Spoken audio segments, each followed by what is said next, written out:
LPG కోసం ఏజెన్సీల వద్దకు వెళ్లాల్సిన అవసరం లేదన్నారు కేంద్ర మంత్రి కిషన్ రెడ్డి. గతంలో లాగా గ్యాస్ సిలిండర్ ఇంటికే వస్తుందని అన్నారు. పెట్రోల్ ధరలు మన చేతిలో ఉండవని, పొదుపుగా వాడుకోవాలని సూచించారు. సీఎన్జీ కొరత లేదన్న కిషన్ రెడ్డి ప్రజలు ఆందోళనకు గురవడంతోనే ఈ పరిస్థితి నెలకొందని తెలిపారు. సోషల్ మీడియాలో తప్పుడు ప్రచారం చేసే వారిపై చర్యలు తప్పవని హెచ్చరించారు.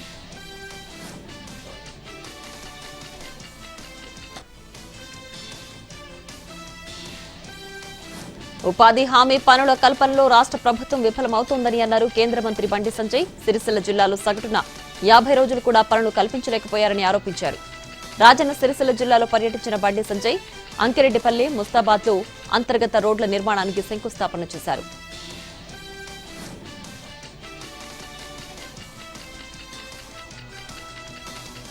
కామారెడ్డి మున్సిపల్ బడ్జెట్ సమావేశం రసాభాసగా మారింది. అధికారుల తీరును నిరసిస్తూ బీజేపీ, కాంగ్రెస్, బీఆర్ఎస్ కౌన్సిలర్లు ఆందోళన చేపట్టారు. కౌన్సిలర్లుగా ఎన్నికై 2 నెలలు గడుస్తున్నా జనరల్ బాడీ సమావేశం నిర్వహించడం లేదని అధికారులపై ఆగ్రహం వ్యక్తం చేశారు. వార్డుల్లో నెలకొన్న సమస్యలపై కమిషనర్, చైర్మన్ ను కౌన్సిల్ సభ్యులు నిలదీశారు. కమిషనర్ టౌన్ ప్లానింగ్ అధికారిని ప్రభుత్వానికి సరెండర్ చేయాలని తీర్మానించారు.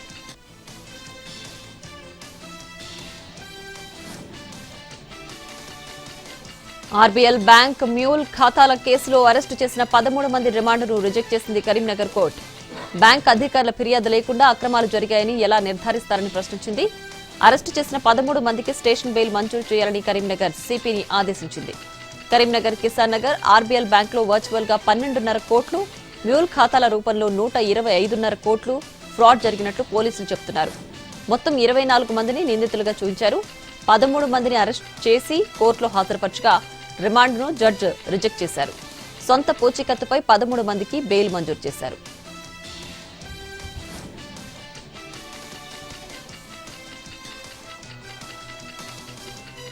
కరీంనగర్ సైబర్ క్రైమ్ కు కేర్ ఆఫ్ అడ్రస్ గా మారింది. ఆపరేషన్ క్రాక్ డౌన్ లో భాగంగా సైబర్ మోసాలకు ముసుగులా ఉపయోగపడే మ్యూల్ అకౌంట్స్ నెట్వర్క్ ని ట్రేస్ చేశారు పోలీసులు.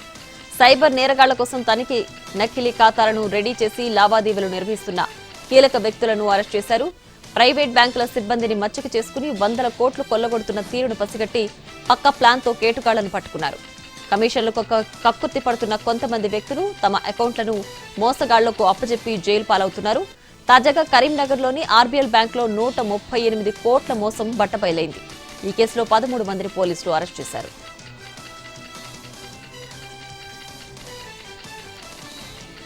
కామారెడ్డి జిల్లా బీర్కూరు మండలం చించోలి మంచిరా నదిలో నుంచి అక్రమంగా తరలిస్తున్న ఇసుక ట్రాక్టర్లు సీజ్ చేశారు పోలీసులు. తప్పుడు పత్రాలతో ఇసుక తరలిస్తుండగా తనిఖీల్లో దొరికిన వీటిని స్వాధీనం చేసుకుని స్టేషన్కు తరలించారు. అనుమతి లేకుండా ఇసుకను అక్రమంగా తరలిస్తే కఠిన చర్యలు తీసుకుంటామని హెచ్చరించారు పోలీసులు.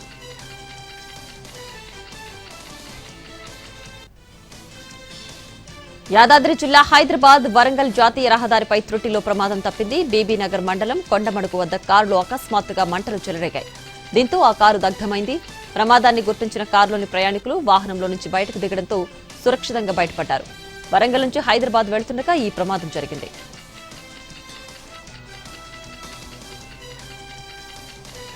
సంగారెడ్డి జిల్లా పటాన్ చెరువులో ఫ్లాట్ ఓనర్స్ ఆందోళన ఉద్రిక్తతలకు దారితీసింది. ఇన్కార్ లేక్ సిటీ బహుళ అంతస్తుల భవనం ఎదుట ఫ్లాట్ ఓనర్స్ నిరసనకు దిగారు.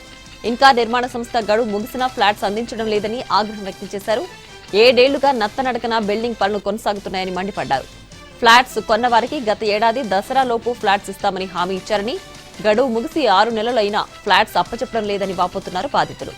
ఇన్కార్ సంస్థపై చర్యలు తీసుకోవాలని డిమాండ్ చేస్తున్నారు.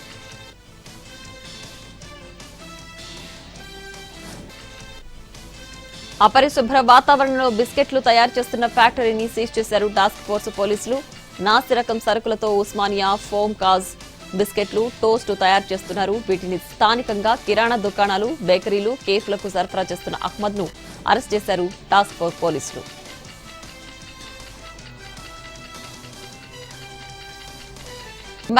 ఆంధ్రప్రదేశ్ శాశ్వత రాజధానిగా అమరావతి చట్టబద్దత తీర్మానాన్ని ఏకగ్రీవంగా ఆమోదించింది అసెంబ్లీ. అమరావతి చట్టంపై 5.5 గంటల పాటు అసెంబ్లీలో చర్చ జరిగింది. చర్చ అనంతరం ఏకగ్రీవంగా అసెంబ్లీ ఆమోదం తెలిపింది. ఆ వెంటనే అసెంబ్లీని నిరవధికంగా వాయిదా వేశారు స్పీకర్ అయ్యన్న పాత్రుడు. రాజధాని అమరావతికి చట్టబద్దత కల్పిస్తూ శాసనసభలో ఆమోదించిన తీర్మానాన్ని ప్రభుత్వం ఢిల్లీకి పంపించింది. ఈ తీర్మానాన్ని కేంద్ర హోంశాఖ మంత్రి, రాజ్యసభ చైర్మన్ లోక్సభ స్పీకర్ కు పంపారు అసెంబ్లీ స్పీకర్ అయ్యన్న పాత్రుడు. అలాగే కేంద్ర హోంశాఖ కార్యదర్శి ఏపీ చీఫ్ సెక్రటరీకి తీర్మానం కాపీని అసెంబ్లీ సెక్రటరీ జనరల్ పంపారు. ఈ తీర్మానం త్వరలోనే కేంద్ర కేబినెట్ ముందుకు రానుంది. కేబినెట్ ఆమోదించిన తర్వాత పార్లమెంట్లో ప్రవేశపెట్టి చట్ట సవరణ చేయనున్నారు. ఆ తర్వాత రాష్ట్రపతి ఆమోదంతో గెజెట్ నోటిఫికేషన్ విడుదలవుతుంది.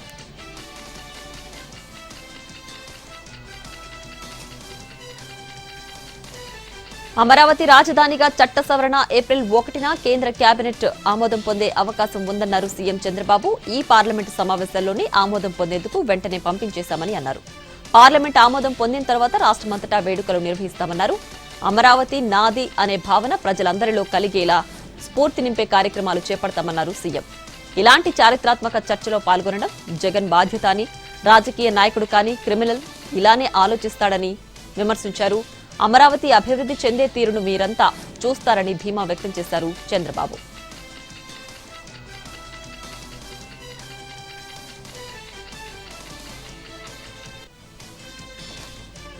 మళ్లీ వైసీపీ అధికారంలోకి వస్తే ఏం చేస్తుందోనన్న భయం అమరావతి రైతులతో పాటు పారిశ్రామికవేత్తల్లోనూ ఉందన్నారు డిప్యూటీ సీఎం పవన్ కళ్యాణ్. మళ్లీ వైసీపీ రాదు, ఏమీ చేయలేదని పవన్ స్పష్టం చేశారు. రైతుల నుంచి లక్ష్మీ మిట్టల్ దాకా స్థిరత్వం గురించి అడుగుతున్నారని పవన్ గుర్తు చేశారు. ఏది ఏవైనా సరే అందరం ఒకే మాటపై ఉండాలన్నారు.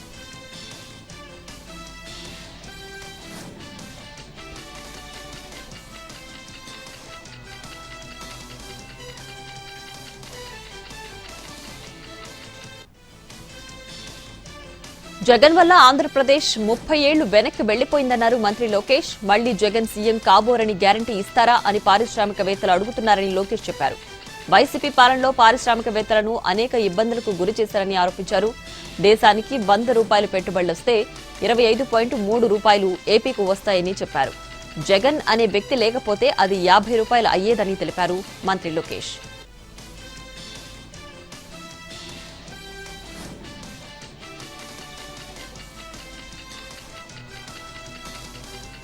అమరావతికి చట్టబద్దత పేరుతో చంద్రబాబు డ్రామా చేశారని ఆరోపించారు మాజీ మంత్రి పేర్ని నాని. హడావిడిగా అసెంబ్లీ ప్రత్యేక సమావేశం పెట్టారని, 6 గంటల సమావేశం జగన్ను తిట్టడానికే సరిపోయిందన్నారు.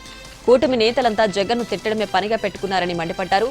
శాసనమండలి ఆమోదించకపోతే చట్టం ఎలా అవుతుందని ప్రశ్నించారు. అసెంబ్లీలో మాత్రమే ఆమోదం పొందితే చట్టబద్దత ఎలా వస్తుందని ప్రశ్నించారు. 50,000 ఎకరాల కోసమే చంద్రబాబు డ్రామా ఆడుతున్నారని మండిపడ్డారు.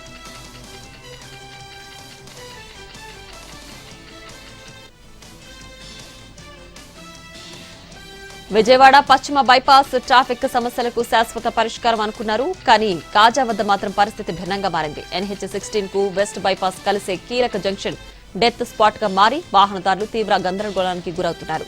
చెన్నై, గుంటూరు నుంచి విజయవాడ వైపు వచ్చే వాహనాలు హైవేపై నేరుగా వెళ్లే అవకాశం లేకుండా సర్వీస్ రోడ్లోకి డైవర్ట్ చేస్తున్నారు. అక్కడి నుంచి అండర్ పాస్ దాటి మళ్లీ హైవే పైకి చేరాల్సి వస్తోంది. దీంతో సమయం, పెట్రోల్ వృధాతో పాటు ట్రాఫిక్ రద్దీ రెట్టింపవుతోంది. 2 రోజులుగా వాహనాల రద్దీ పెరగడంతో పరిస్థితి సంక్లిష్టంగా మారింది. వాహనాలను అదుపు చేయడంలో పోలీసులు కూడా ఇబ్బందులు ఎదుర్కొంటున్నారు.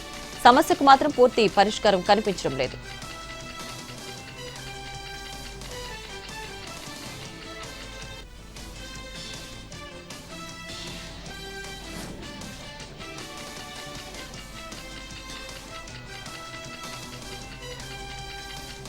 పోలవరం జిల్లా దేవీపట్నం మండలం పోతవరం గ్రామ పరిసర ప్రాంతాల్లో పులి సంచారం కలకలం రేపుతోంది. గ్రామ సమీపంలో పులి పాదముద్రలు గుర్తించినట్లు అటవీ సిబ్బంది తెలిపారు.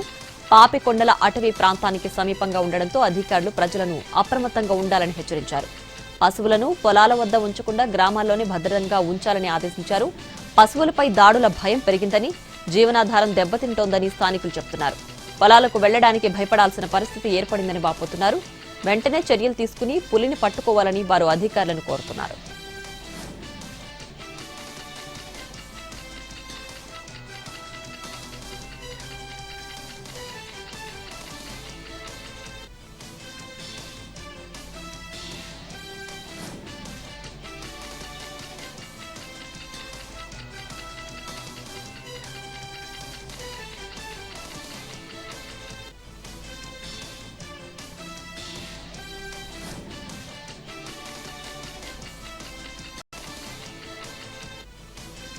మహానంది క్షేత్రంలో మళ్లీ కార్చిచ్చు కలకలం రేపుతోంది. వంట చెరుకు కోసం వెళ్లిన ఆకతాయిలు కాల్చిన బీడీలు విసిరేయడంతో మంటలు చెలరేగాయి. నిత్యాన్నదాన సత్రం వెనుక 2 కిలోమీటర్ల దూరంలో నామాలతిప్ప వద్ద మంటలు భారీగా ఎగిసిపడుతున్నాయి. దీంతో స్థానికులు భయభ్రాంతులకు గురవుతున్నారు. వన్యప్రాణుల ఆర్తనాదాలు వినిపిస్తున్నాయని ఆందోళన వ్యక్తం చేస్తున్నారు. అదే ప్రాంతంలో 11వ తేదీన కార్చిచ్చు రగిలింది. వెంటనే జిల్లా కలెక్టర్ రాజ్కుమారి ఆదేశాలతో అగ్నిమాపక సిబ్బంది మంటలను అదుపులోకి తెచ్చారు.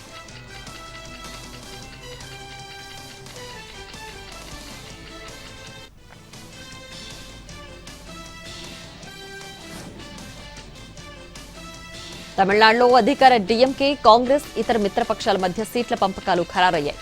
మొత్తం 234 స్థానాల్లో మిత్రపక్షాలకు 70 సీట్లిచ్చి మిగతా 164 స్థానాల్లో డీఎంకే బరిలోకి దిగుతోంది. డీఎంకే అభ్యర్థుల తొలి జాబితాను తమిళనాడు సీఎం స్టాలిన్ విడుదల చేశారు. కొలతూరు నుంచి స్టాలిన్, చెపాక ట్రిపుల్ నుంచి డిప్యూటీ సీఎం ఉదయనిధి స్టాలిన్ పోటీ చేరున్నారు. కోయంబత్తూర్ సౌత్ నుంచి మాజీ మంత్రి సెంథిల్ బాలాజీ బరిలోకి దిగుతున్నారు. బోడినాయగనూర్ నుంచి పన్నీర్ సెల్వం పోటీలో ఉన్నారు. తమిళనాడులో అసెంబ్లీ ఎన్నికల పోలింగ్ ఏప్రిల్ 23న జరగనుంది. కౌంటింగ్ మే 4నుంటుంది.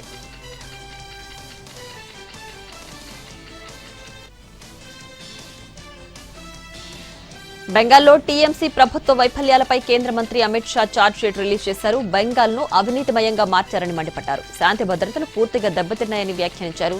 తాము అధికారంలోకి రాగానే బార్డర్లో కంచె వేస్తామని బెంగాల్ ప్రజలకు హామీ ఇచ్చారు అమిత్ షా.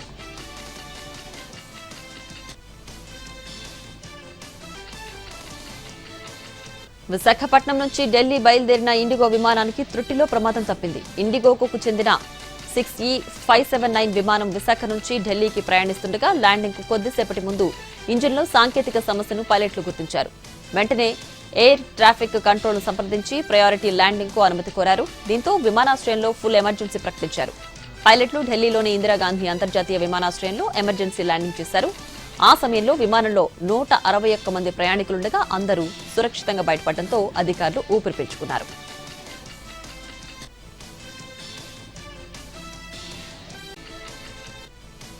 ఆంధ్రప్రదేశ్లో ఎండలు మండిపోతున్నాయి. ఉష్ణోగ్రతలు రోజురోజుకి ప్రమాదకర స్థాయికి చేరుకుంటున్నాయి. నేడు ఏకంగా 87 మండలాల్లో వడగాల్పులు వీస్తాయని విపత్తు నిర్వహణ సంస్థ హెచ్చరించింది. శ్రీకాకుళం నుంచి పార్వతీపురం మన్యం జిల్లా వరకు, అల్లూరి నుంచి ఎన్టీఆర్ జిల్లా వరకు పలు మండలాల్లో తీవ్ర వడగాలులు వీచే అవకాశం ఉందని తెలిపింది. రాయలసీమ, సెంట్రల్ ఆంధ్ర ప్రాంతాల్లో 40 నుంచి 42 డిగ్రీల వరకు ఉష్ణోగ్రతలు నమోదయ్యే అవకాశం ఉంది. నిన్న 48 ప్రాంతాల్లో 40 డిగ్రీలకు పైగా ఉష్ణోగ్రతలు రికార్డు కావడం ఆందోళన కలిగిస్తోంది. ప్రజలు అప్రమత్తంగా ఉండాలని అధికారులు సూచిస్తున్నారు.